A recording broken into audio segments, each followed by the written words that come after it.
bênçãos, a sua promessa a renovar, a promessa que ele havia feito para Abraão, mas agora na vida de Isaac. Habita nela, e serei contigo e te abençoarei, porque a ti e a tua descendência darei todas essas terras, e confirmarei o juramento que fiz a Abraão, teu pai. Isaac andava na obediência, Isaac andava nos princípios que Deus havia estabelecido para Abraão. E é o que nós temos que fazer, andar na obediência dos princípios que Deus falou lá atrás, para os apóstolos, os princípios que Deus falou para os apóstolos, para os grandes homens de Deus, princípio da oração, princípio do jejum, princípio da leitura bíblica, princípio da obediência, princípio da reverência a Deus. Porque quem anda nos princípios está debaixo da promessa. E Isaac estava debaixo da promessa do Senhor: multiplicarei a tua descendência como as estrelas do céu, e lhes darei todas essas terras. Na tua descendência serão abençoadas todas as nações da terra. O Senhor havia lá em Gênesis capítulo 15 feito um pacto com Abraão, um pacto chamado pacto abraâmico.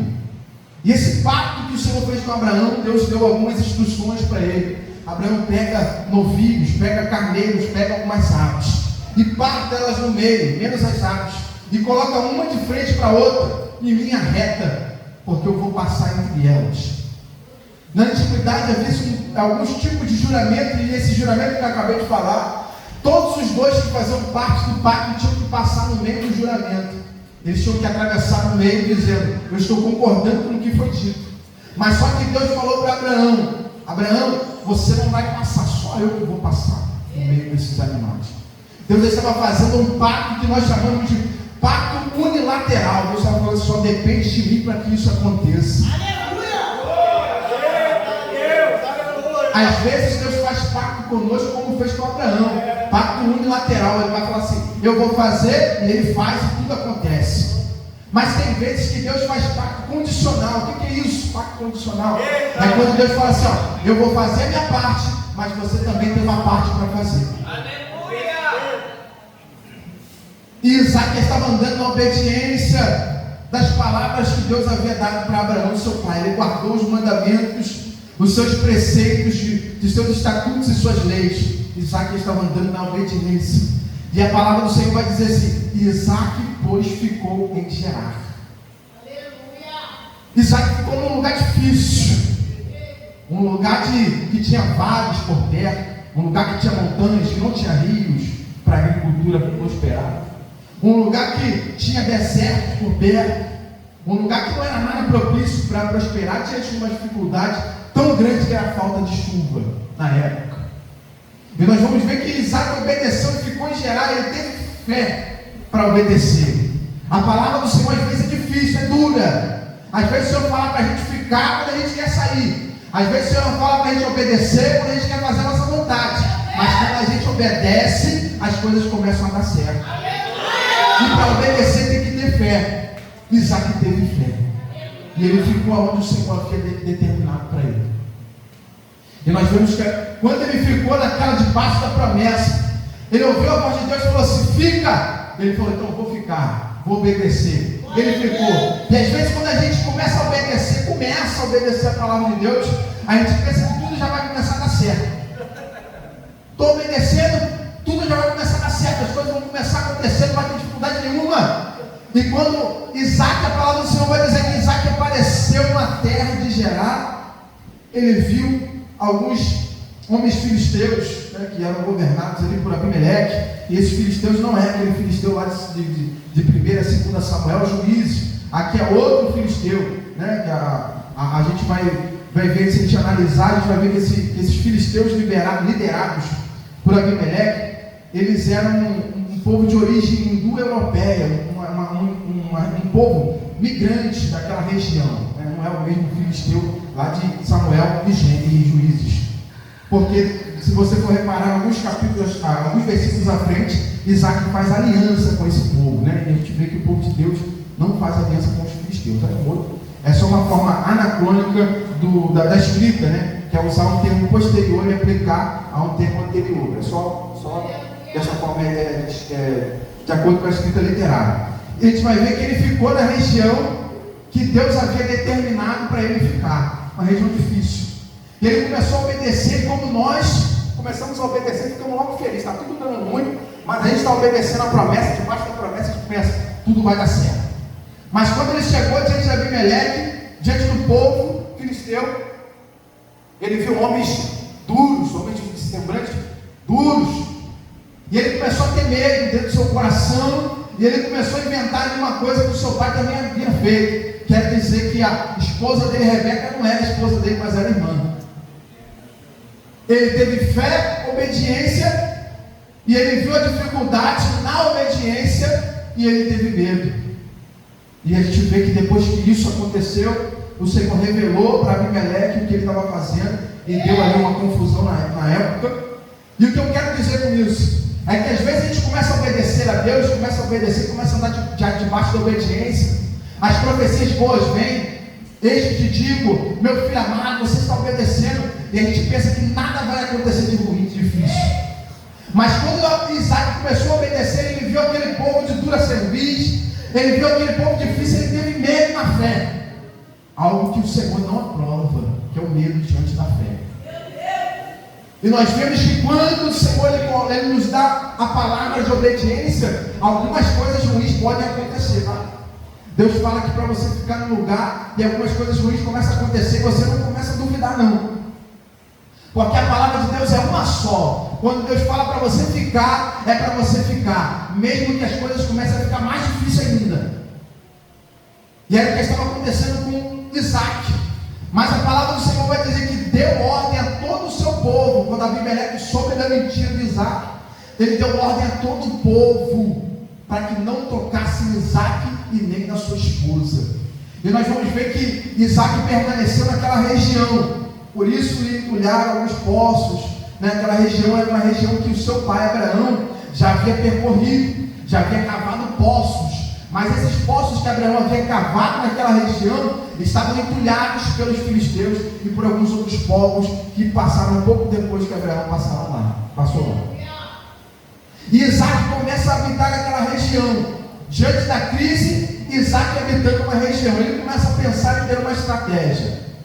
Ele observou o comportamento do seu pai, observou que o seu pai, o legado que o seu pai havia deixado para ele, observou as escrituras, as leis, e disse assim: o que eu faço? Não está chovendo. Não está chovendo, não está dando certo, está difícil, tentando, está indo. E ele começou a fazer uma coisa que o seu pai havia feito. E ele começou a seguir o mesmo caminho do seu pai, cavar poço. Isaac, ele começou a cavar poço. Ele retornou a cavar poço. Ele cavou os poços que seu pai já havia cavado. Isso aqui é importante para a gente. Por que é importante para a gente? Porque não tem como a gente cavar poço de qualquer maneira. Não tem como a gente iniciar um ministério, iniciar uma pregação, ser um pregador, ser uma mulher de oração, um homem de oração, iniciar um ministério de qualquer maneira. Nós temos que andar e fazer aquilo que os nossos pais deixaram, aquele legado que a palavra do Senhor nos ensina. Só se cava poço debaixo de oração. Só se cava poço debaixo de jejum, debaixo de sofrimento, debaixo de obediência, diante da dificuldade e com fé. É assim que se cava poço. Ele não foi em qualquer lugar para cavar os poços. Ele não foi em qualquer lugar, não acho que aqui vai dar certo. Não acho que ali vai dar certo. Mas ele, quando era criança, ele andava junto com seu pai, e naquela região ele aprendeu aonde se cavava o poço, onde havia dado água, onde Deus havia prosperado Abraão. E ele foi direto naquele lugar, tirar tudo aquilo que o inimigo colocou. Para a gente começar a cavar, para a gente começar a cavar poço, primeiro a gente tem que tirar todos os embaraços do inimigo. Olha só.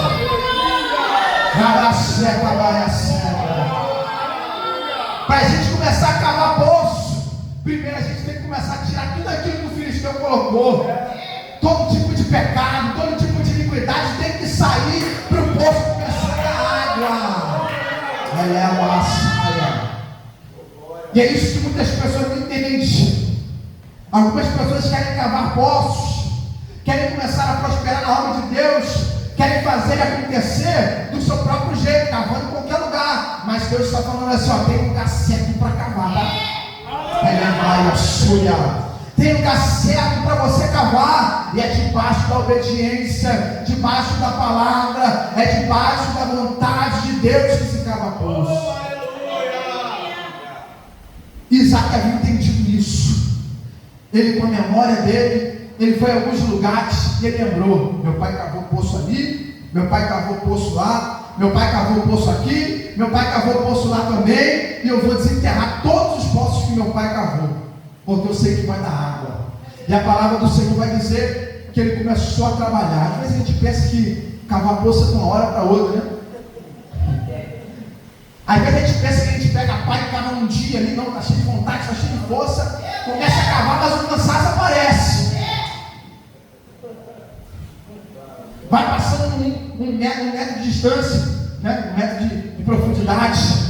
Às vezes passa 2 metros de profundidade, né? É difícil. Às vezes você tem que deixar para outro dia. Às vezes você ouve palavras desanimando.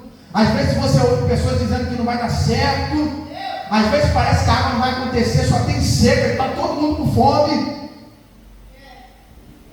Mas Isaac começou a entender isso, ele começou a ter esforço, ele começou a se esforçar, ele começou a cavar poço, e cavar poço, cavar poço. Para a gente cavar poço, para a gente conseguir coisas diante de Deus, tem que ter esforço.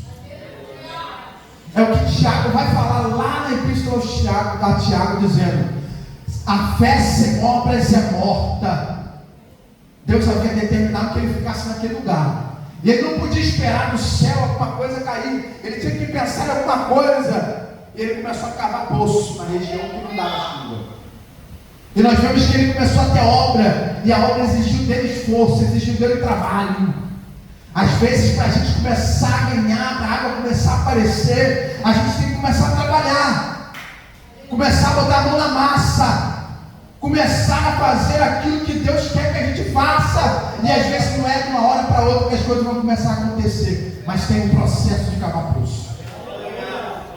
Cavar poço tem um processo, é muita luta, é suor descer no rosto, e às vezes você tem que deixar para outro dia. Você pode até se machucar, mas a única coisa que você não pode fazer é parar de cavar poço. Não importa a dificuldade, não importa a palavra contrária, não importa o que estão dizendo, você tem que continuar, porque é no processo que Deus vai te dar vitória, é no processo que Deus vai aparecer a água. Você não sabe quando, mas a água vai aparecer se você tiver uma obediência. E é o que aconteceu ali com Isaac. E a palavra do Senhor vai dizer que Isaac começou a cavar poço. E ele começou a cavar poço e deu água. Mas o que fazer com a água agora? A água apareceu no pulso. O que fazer com a água agora? Ele tinha que começar a plantar agora. Outro trabalho.